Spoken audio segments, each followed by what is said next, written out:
এই যে চিন্তাধারার বাহিরে বসে কথা বলা, কাজকর্ম করা, এটা ঠিক না। একজন উপদেষ্টা কিছুদিন আগে শুনলাম বলছেন যে 53 বছরে পলিটিক্যাল দল কি করছে। রাজনৈতিক দল আছে বিধে তো দেশ টিকে আছে, রাজনৈতিক দল দেশ চালাবে। এখন 53 বছরের মধ্যে 35-37 বছর ফ্যাসিস্ট রেজিম দেশ শাসন করছিল।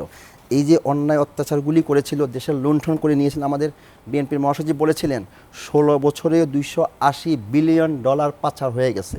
তো এই বিষয়গুলি নিয়ে আপনাদের তো সে কাজকর্ম হচ্ছে না। এই যে বিলিয়ন বিলিয়ন ডলার পাচার হলো, এই টাকাগুলি যে গেল, কিভাবে গেল, এটি তদন্ত করেন, জাস্টিফাই করেন। সেই ধরনের লোকবল নিয়োগ দিয়ে কাজ করতে হবে এবং একটা একটা করে ফাইন্ডিং করে এই কাজগুলি না করলে কিন্তু কোনো কিছুই সমস্যার সমাধান হবে না। এখন এই যে সংস্কার করবেন তত্ত্বাবধায়ক অন্তর্বর্তী সরকার, কিভাবে করবেন, তাদের ফর্মুলাটা কী, তাদের কী স্টেপে তারা যাবেন, এই বিষয়গুলি তাদেরকে সুচারুরূপে প্ল্যান করতে হবে। উইদাউট প্ল্যানিং এইভাবে কাজ করলে কোনোটাই শেষ হবে না, কোনোটাই করতে পারবে না। কারণ সংস্কার একটা তো চলমান প্রক্রিয়া। একটা মসজিদ আপনি করবেন, এটা কিয়ামত পর্যন্ত মসজিদ থাকবে, সংস্কার চলবে। একটা দেশ সিমিলার একটা পজিশান, এখানের মধ্যে সংস্কার চলতে থাকবে, স্টপের কোনো সুযোগ নেই।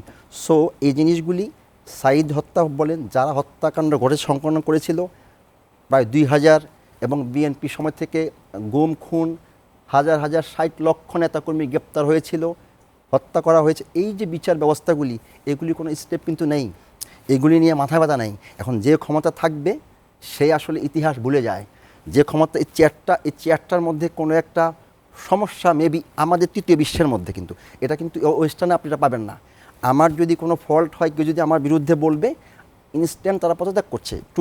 জাস্টিন ট্রুডো, তাকে নিয়ে সমালোচনা করলে উনি পদত্যাগ করলেন। এই যে একটা বিষয়, আমরা কিন্তু আমাদের দেশে বসে পৃথিবীর দেখাই যে আমরা আমেরিকা, লন্ডন, বিভিন্ন দেশের কথা বলি, কিন্তু আমরা সেটা উদাহরণ দেখাই, বাট আমরা প্র্যাকটিক্যালি আমি যে অন্যায় করছি এইটা আমরা চোখে দেখি না।